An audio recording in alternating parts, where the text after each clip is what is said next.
Good evening, ladies and gentlemen. You are welcome to this edition of Prime News over My Media Prime TV. I am Eileen for presentation. The heavy rains in the southwest region yesterday has been felt in all sectors, from houses, schools, trees to electricity. Most parts of this region is blacked out as a result of the heavy rains, which brought down electricity poles, including high tensions.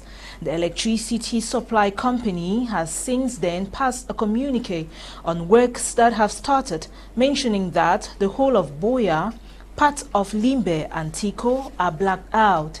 In order to restore power back in the southwest region of Cameroon, Enio says work is ongoing. Back to the story, the Senate as of right has ended in Yaoundé with the re-election of Nsungkikang as president of the Senate. The recently appointed SDF Senator Vaniganson Moshingle was also elected as one of the vice presidents. Bo Elvis has been following the story for Prime News. Take a listen. No surprise, as Nsungkikang has maintained his seat as president of the Senate shortly after his reappointment by President Paul Biya. Bureaus have been set up with SDF representative elected as fourth vice president of the Senate. We are not created to remain in the opposition. And so there are other two ways to get to power: through the existing institutions or through revolution. That's taking up arms. But the SDF had opted, to participate in the existing institutions.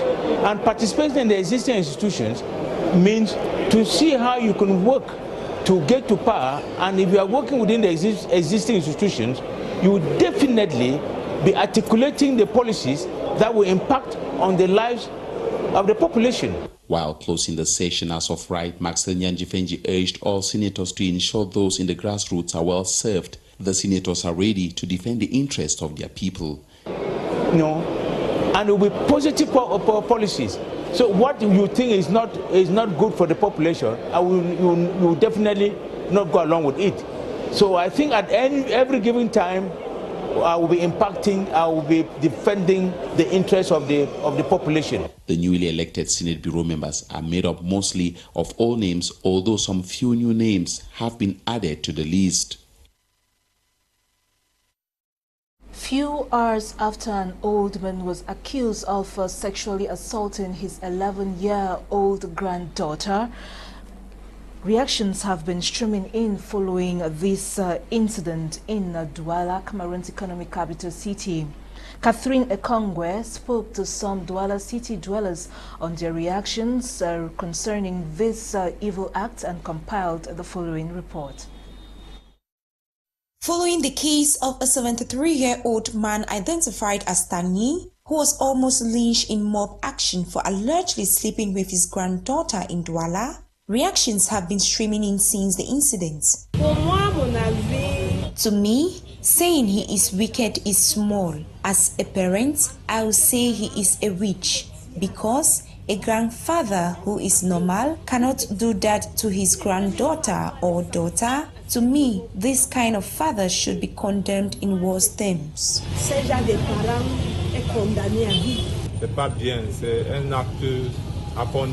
It is not good. The act is condemnable, and even the Bible condemns these acts. I think the man needs to see a therapist to know the problem he has, because to me, it is bad. That child needs to be helped as well, because a child of 11 is still a minor. She will grow with that in her head, adding that the act was perpetrated by a family member. Given that the act is abnormal, Mr. Ngwiliame says the man needs to be questioned. As they have arrested him, let them ask him why he had to commit such an act if it doesn't involve occultism, because I don't understand. There are many women out there. It is not your granddaughter that will satisfy your sexual urge, because even at his age, there are women who are still open. So, there should be something hiding behind these acts.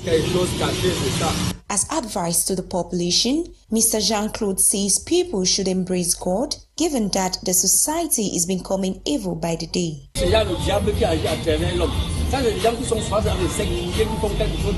It is not normal. It should be an order from a court group. If he is normal, he can't do that. We need to choose God to live in peace, because these are people who have chosen the devil. It should be noted that this is not the first case where children are being violated sexually, either by neighbors, visitors, and in worse terms, close relatives. Thus, the need for prudence is advised. On to health now. 5 persons have been reported dead due to the cholera epidemic in the Central region. 8 other cases have been recorded across the 6 health districts in the region, and fatality rate stands at 5.68%. This is according to a communique released by Public Health Minister Manaoda Malache. Details in the following report compiled by Julian Tambi. Cholera is a major health problem affecting several African countries, and Cameroon is not left out. According to a report by the World Health Organization, in Cameroon between October 29, 2021 and April 30, 2022, a total of 6,652 suspected cases of cholera was recorded, including 134 deaths. Cholera is an acute intestinal infection caused by the ingestion of contaminated water or food by the highly contagious and deadly Vibrio cholera bacillus. The epidemic, according to a communique dated April 19, 2023, and signed by the Minister of Public Health, Dr. Manaoda Malachi, has been affecting 6 health districts in the Central region for 4 weeks now. The 6 health districts are Obala, Jongolo, Cité Verte, BMC, Mfu, and Kondongo, with the communique adding there are currently 88 notified cases and 5 deaths with fatality rate at 5.68%. The population has been called upon to respect good hygiene practices such as washing of hands with clean flowing water and soap before eating and after using the toilet. Also, washing of food with clean potable water before any consumption, water purification before drinking, and proper cooking of food are measures which must be taken seriously. An alcohol-based hand sanitizer is also a must-have so as to use in case where there is not enough water for proper hand washing. Furthermore, the population is advised to be vigilant if anyone shows symptoms of cholera such as persistent diarrhea and vomiting. They should be taken immediately to any health facility. It should be noted that cholera is a fatal disease if not treated right away. In more health news, Public Health Minister on Wednesday, 19th April 2023, paid a work visit to Akono Medical Center and the Ngumbu District Hospital in the Mefu and Akono Division of the Center region, during which he inspected some health facilities and equipment in need of improvement. Details in the following report. Dr. Manahoda Malachi's first inspection visit in the Mefu and Akono division was at the medical center of Akono, where him and his entourage assessed the technical department, checking out the operating room, maternity room, laboratory and ultrasound room facing major difficulties. A few problems were noted by the health boss after his tour of the hospital, including lack of electricity and water, medical staff, as well as the poor management of waste disposal, just to name but these. From Akono, the boss of the health sector and his team moved to the Ngumbu District Hospital, still in Mefu and Akono Division Center region of Cameroon, where they were received by the director of the hospital, Professor Achille Esomba Mani, who highlighted that the hospital suffers from insufficient and worn-out technical equipment. During their tour of the Ngumbu District Hospital, the health officials noted that the health facility needs to be modernized. From the reception service to the HIV care unit, to the laboratory, operating room, maternity and pediatric unit, there is much work to be done. Several shortcomings were also noted at the hospital's morgue, including worn-out machinery, insufficient power supply, and insufficient capacity. It is to that effect that the director was instructed to suspend all activities in the department in order to review and improve the conditions, so as to meet up with President Biya's wish for quality care to the entire population without distinction. And to this feature story, following the recent rise in infanticide, child abandonment, carelessness at birth in some health facilities in the country, among others, Darling Gonde presented these disturbing situations to a social behavior analyst and clergy who addressed the recent trends. Take a listen. Child abandonment, carelessness at birth, and in worse terms, infanticide are social ills that have either shortened or threatened the lifespans of babies in recent times across the country. With the most recent cases observed in the western region of Cameroon, individuals, stakeholders, and experts, as the Reverend Anure Florence, are concerned to understand why this trend. The Anglophone crisis in the north and southwest regions, many parents and many internally displaced people have infiltrated into the west regions and other regions in our country. Because of this infiltration, there is a drop in our economy and other psychosocial tendencies. In focusing on child abandonment and infanticide, the clergy and social behavior analyst digs deep into the reasons why a mother would go as far as detaching herself from her baby after birth. All of this will tend to ask our question: is it sheer wickedness? What is happening in our society? One thing is very certain: most of these mothers are to be blamed. And also I blame the men too, to an extent, for abandoning these women. You don't give birth to a child alone, you do it with two people. It takes two to tango and to tango. Given that this is on the rise, the expert, however, has the following recommendations to make in a bid to curb any further occurrences. As a clergy, I would recommend, first of all, that the government should liaise with faith-based and other non-governmental organizations to see that campaign for sensitization is brought to communities. The human rights organization in Cameroon and child rights in particular should really go down to task, go to the field and see what they can do to bring these children out of these dismal situations. Whatever the case, this is only a better way of saying no to child abandonment and infanticide in Cameroon, Africa, and the world at large.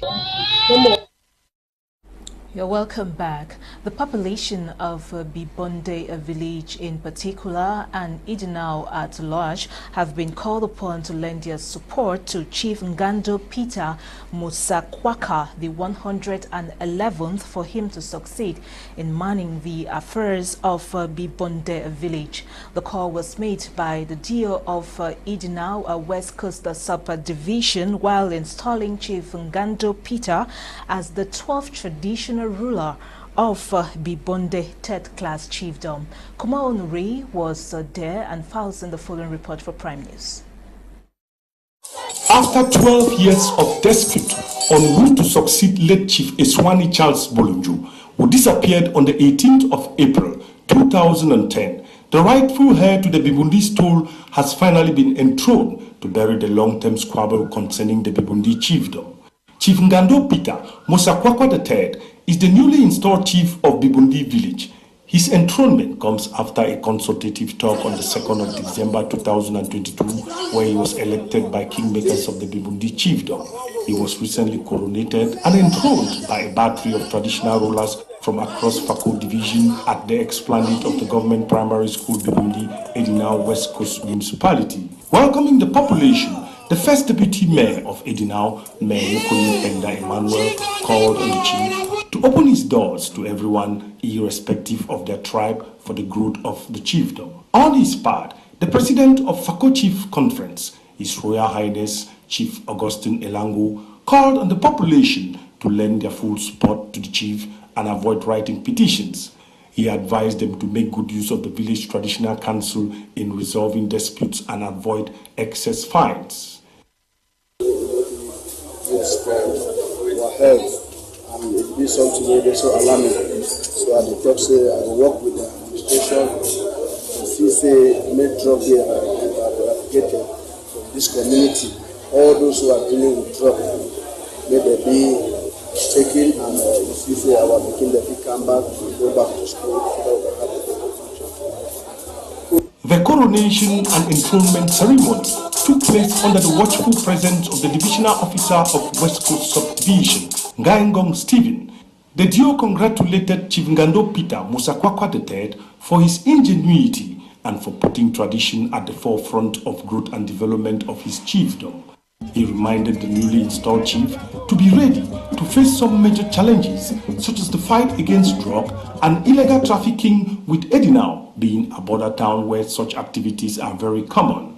The duo equally won on the illegal sales of land and called on the chief to be rational in the distribution of land so that the next generation too can benefit.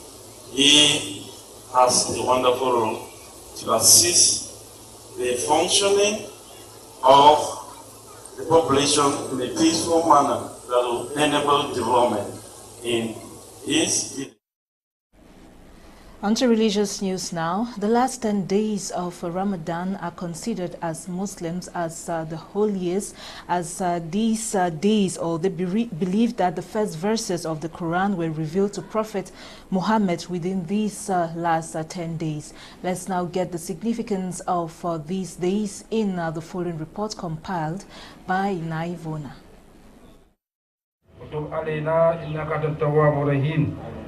As the holy month of Ramadan draws to a close, Muslims around the world are gradually bidding farewell to the month of blessings, spiritual reflection and personal growth. During these last 10 days of Ramadan, which is considered a period of immense significance, Muslims prioritize worship, forgiveness and personal transformation. The last 10 days is equally a period to heighten spiritual awareness and a chance to strengthen one's relationship with Allah. It should be noted that it is within the last 10 days that the night of power occurred, which is considered the most significant event of the holy month, marking the night when the first verses of the Holy Quran were revealed to Prophet Muhammad. Muslims around the world thus spend the night of power in prayers and worship, seeking forgiveness and guidance from Allah. The last 10 days are also a time for increased acts of kindness and charity, as Muslims strive to embody the values of generosity and compassion. Notwithstanding, during these last days of Ramadan, Muslims are reminded to uphold self-discipline, compassion and generosity, as well as work towards building a peaceful and just society.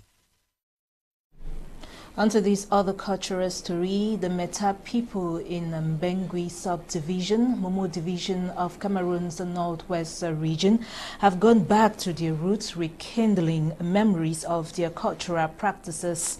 This they did through a cultural festival dubbed Mishi Ebeng, recently held in the village of Guneko. Quintafon has details. It was a unique moment for the sons and daughters of the Meta clan who once sat present at the Guneko Fon's palace to live the moment of their cultural festival dubbed Michi Ebeng after 6 years of break as a result of the ongoing Anglophone crisis. In fact, you will bear with me that for the past 6 years, things like this, we've not been able to do them. And sometimes we have said that our culture is like it's in a code. And we are trying to warm it up now so we can start again from somewhere. The Meta culture you have seen is very rich, absolutely very, very rich.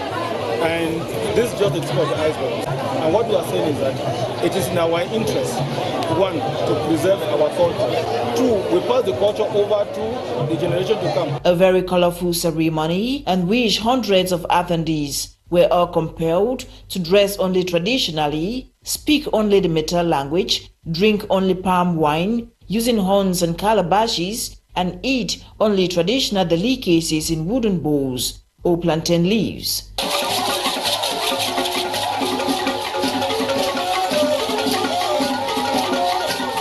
A good number of Meta traditional rulers, quarterheads of Guneko Fundum, and the population at large attended the one-day event that ended with a Mukonge dance competition involving 7 dance groups. The idea came up when the fund actually saw the way Meta culture was being jeopardized. So we sat in a team and thought that it was realistic for us to see that we bring them together and revive all of what has been thrown into the dustbin. You've seen the artifacts, seen what Meta people had some years back, brought back to Guneko. People are seeing it for their first time. Closing the ceremony, the fund of Guneko from Water announced the second edition of Michia Beng Festival will take place in March next year in a bid to keep the flames burning. Cultural animation and dances gave the one-day cultural jamboree in Guneko Palace the grandeur it deserves. On to world news now. Bukengo Worthy visited Yemen, China and India and put together the following report.